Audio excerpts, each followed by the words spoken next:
بالله من الشيطان اللعين الرجيم بسم الله الرحمن الرحيم الحمد لله رب العالمين والعاقبة للمتقين والصلاة والسلام على خاتم الأنبياء والمرسلين أبي القاسم محمد وعلى آله الطيبين الطاهرين المعصومين المظلومين الذين أذهب الله عنهم الرجس وطهرهم تطهيرا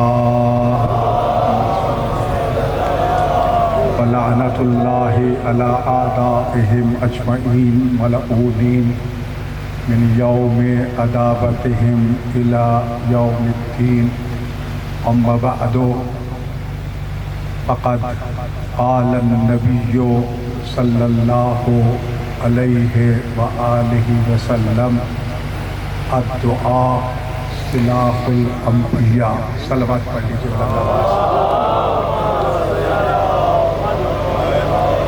خالق کائنات ہم سب کی اس حاضری کو قبول و مقبول فرمائے۔ صدیقہ کبریٰ فی العالمین شفیع روز جزا سیدہ طیبہ طاہرہ مادر حسنین کریمین ہماری اس عزاداری کو قبول فرمائے۔ بانیان مجالس کی توفیقات خیر میں اضافہ ہو۔ مالک ان کے مرحومین کے درجات کو بلند فرما۔ تمام حاضرین جو دل میں حاجات رکھتے ہیں تو علیم البعزت الصدور ہے، ان کی دعاؤں کو قبول فرما۔ انتہائی اختصار کے ساتھ صرف حاضری لگوانے کے لیے سعادت حاصل کی۔ چند چیزیں ذہن میں رکھیے۔ جس دور سے ہم گزر رہے ہیں اس دور کو پہچاننا، اس کے تقاضوں کو سمجھنا، اس کے مطابق پیغام حسینیت کو سننا، سمجھنا، عمل کرنا اور دوسروں تک پہنچانا ہم سب کی ذمہ داری ہے۔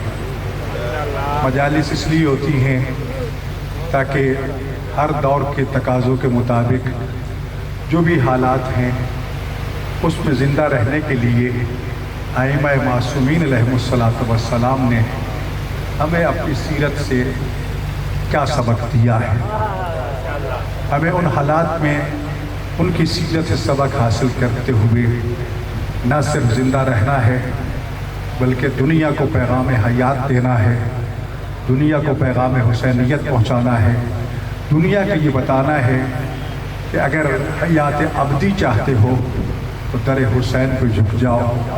جو بھی در حسین پہ جھکے گا حسین ابن علی کی طرح وہ زندہ جاوید ہو جائے گا۔ یاد رکھیے حضرت امام جعفر صادق علیہ السلام کا یہ فرمان ہے، العالم بزمانہ لا یحجم علیہ اللوابس، جو زمانے کے حالات سے باخبر رہتا ہے حوادث زمانہ اس کا کچھ بھی نہیں بگاڑ سکتے۔ زمانے کا اتار چڑھاؤ آتا رہتا ہے۔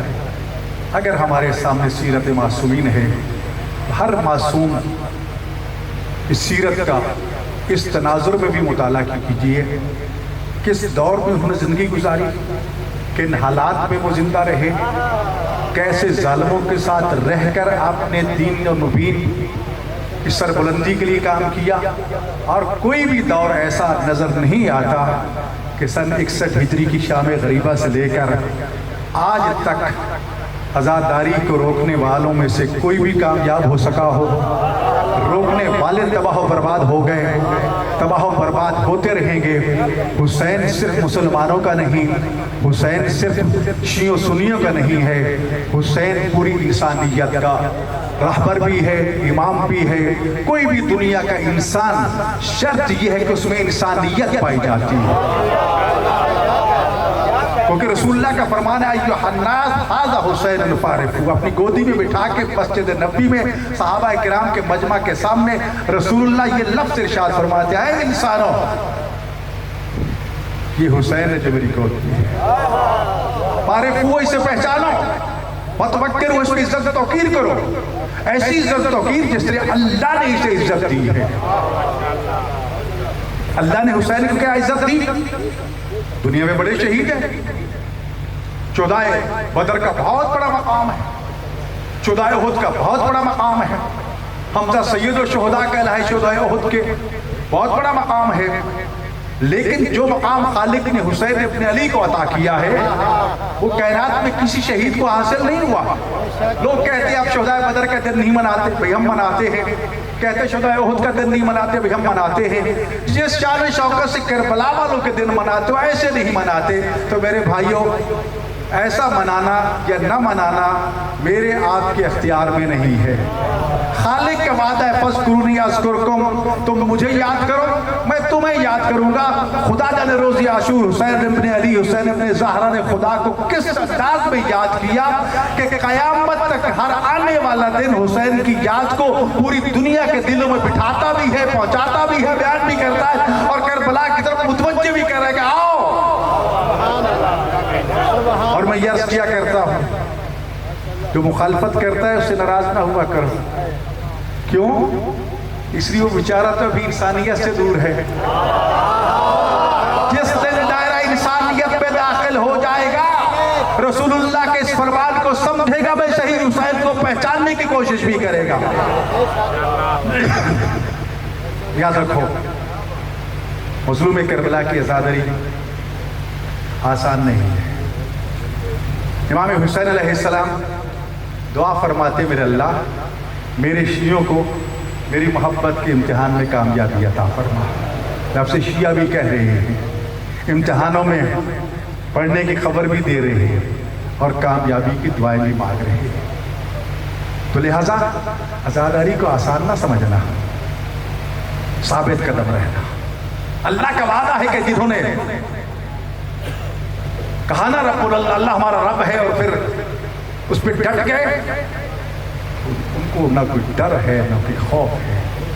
اور یاد رکھیے عزاداری مظلوم کربلا نہ مجموع کی محتاج ہے، نہ خطیبوں کی محتاج ہے، نہ ذاکروں کی محتاج ہے. بس ایک مرتبہ کربلا کا رخ کر لو، مقام عظمت حسین کو پہچان لو، آنکھوں سے آنسو نہ آ جائے تو اور کیا ہے. بس ایک ہی بات عرض کر کے اجازت چاہتا ہوں. ائمہ معصومین نے ہمیں ہر وقت کربلا کو یاد رکھنے کا حکم دیا ہے. نماز پڑھتا ہے نا ہر حسینی، کوئی حسینی بے نماز نہیں ہو سکتا. جب آپ نماز پڑھتے ہیں تو سامنے کربلا کی پٹی رکھتے ہیں، جسے سجدہ گاہ کہتے ہیں، جسے خاک شفا کہتے ہیں. یہ کربلا کی مٹی ہے، توجہ ہے نا.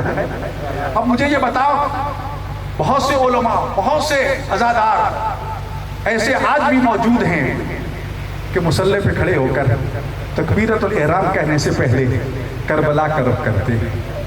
حسین کو مخاطب کر کے کہتے ہیں السلام علیکہ یا ابا عبداللہ الحسین، اے علی اصغر کے بابا تجھ پہ ہمارا سلام ہو.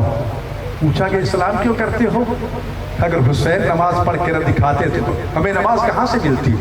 آج یہ نمازیں ہیں تو حسین کے صدقے میں. اور پھر اس کے بعد میرے ساتھ چلنا، جب تکبیرۃ الاحرام کہتے ہو تو حکم نگاہیں سجدہ گاہ پہ رکھو. سجدہ گاہ کس چیز کی ہے؟ بولیں اونچا بولیں. کربلا کی. جب کربلا کی مٹی پہ آپ کی نگاہیں پڑیں تو ذہن کربلا جائے گا کہ نہیں جائے گا؟ ٹھیک. رکوع میں جاؤ کربلا کی مٹی پہ نظر پڑے گی، سجدے میں جاؤ کربلا کی خاک پہ نظر پڑے گی. توجہ ہے میرے بھائی، سجدے میں، رکوع میں، تشہد میں، سلام میں ایک ایک لمحہ آپ کی نگاہ خاک کربلا پر ہیں. اور جب ایک مومن کی نگاہ خاک کربلا پہ پڑتی ہے اس کا ذہن فوراً کربلا چلا جاتا ہے. جب کربلا پہنچتا ہے حسین بھی یاد آتے ہیں، حسین کا علی اکبر بھی یاد آتا ہے، حسین کی سکینہ بھی یاد آتی ہے، حسین کی زینب کلثوم بھی یاد آتی ہے. ہو نہیں سکتا آنکھوں سے آنسو نہ بہیں، رونے کی چیخیں بلند نہ ہوں. فقہی مسئلہ ہے کہ نماز میں اگر آپ کو اپنا کوئی پیارا یاد آ گیا اور آنکھوں میں آنسو آ گئے تو نماز باطل ہو جائے گی. لیکن عزاداروں اگر نماز میں حسین یاد آ جائے، حسین کی زینب کا پردہ یاد آ جائے، حسین کی سکینہ کے تماچے یاد آ جائے، علی اکبر کی جوانی یاد آ جائے، عباس کے بازو یاد آ جائے اور آنسو بہ نکلیں، چیخیں نکل جائیں، تو نہ صرف یہ کہ نماز تو کچھ نہیں ہوتا بلکہ نماز کی معراج ہو جاتی ہے. نماز میں حکم ہے کہ حسین کو یاد رکھو، ہر لمحہ یاد رکھو۔ خاک شفا کی تصویر آپ نے پڑھ لی، خاک شفا کی تصویر پہ اس لیے تاکید ہے کہ کربلا یاد رہے۔ اور پھر ایک تصویر پڑھنے کے بعد ایک سجدہ بجا لاتے ہو، یہ سجدہ شکر کہتے ہیں۔ حکم ہے کہ پیشانی پہ سجدہ کرو، اگر پیشانی زخمی ہو نا حکم ہے دایاں سرا کے سجدہ کر لو، دایاں رخسار زخمی ہو تو بایاں رخسار رکھ کے سجدہ کر لو۔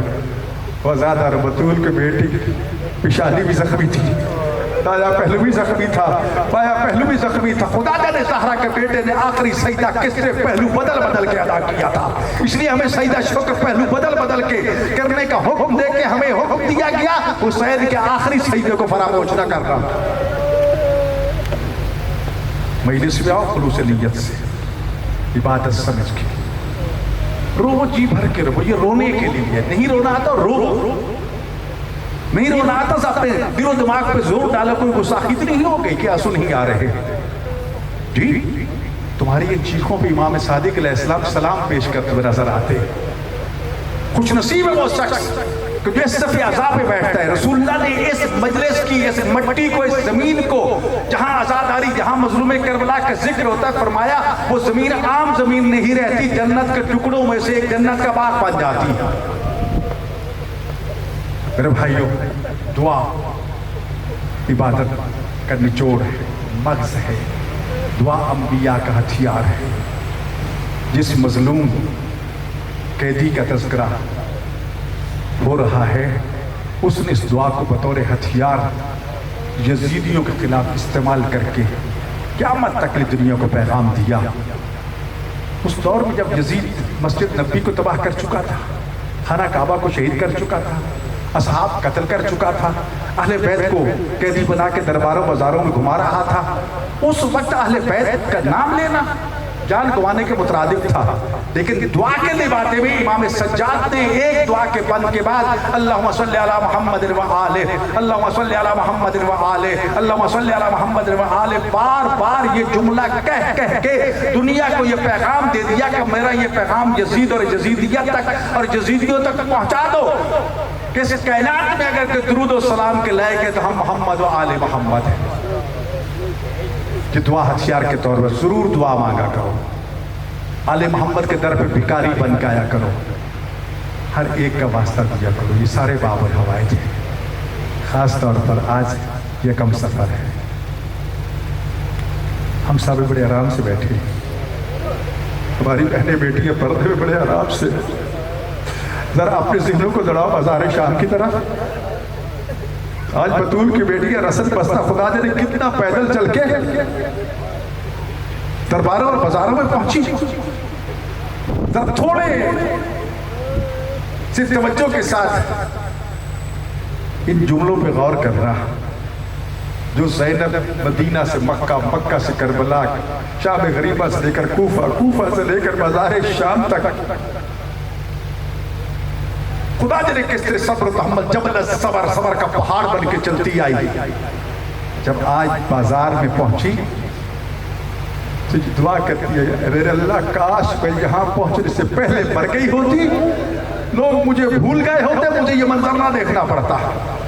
اور جب بازار کے ہجوم میں بغیر دور پتھروں کی برسات کر دی نا، علی اصغر کہ ماں جناب رباب کے سر اقدس میں جب ایک پتھر لگا اور خون کا فوارہ پھوٹا تو جناب سجاد جیسے سید الصابرین نے یہ دعا مانگی تھی میرے اللہ کاش میں مر گیا ہوتا، مجھے آج یہ منظر نہ دیکھنا پڑتا۔